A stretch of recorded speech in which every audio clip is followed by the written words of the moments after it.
বাংলাদেশে বসেই আন্তর্জাতিক অশ্লীল কন্টেন্ট তৈরি ও প্রচারের অভিযোগে গ্রেফতার দম্পতি আজিম ও বৃষ্টি সম্পর্কে নতুন তথ্য পেয়েছে সিআইডি। তদন্তে জানা গেছে, সামাজিক যোগাযোগ মাধ্যমে বিদেশি কিছু কন্টেন্ট ক্রিয়েটরের সঙ্গে যোগাযোগের পর ধীরে ধীরে তারা এই অবৈধ কাজের সঙ্গে যুক্ত হন।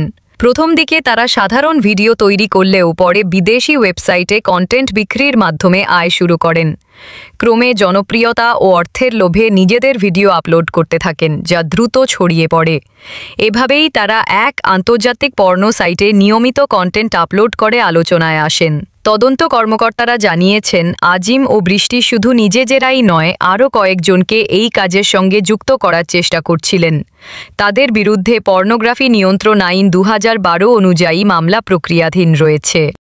মধ্যে ঘটনার বিস্তারিত জানার জন্য তাদেরকে রিমান্ডে নেওয়া হয়েছে, যেখানে সিআইডি তাদের কার্যক্রমের পেছনের নেটওয়ার্ক খুঁজে দেখছে।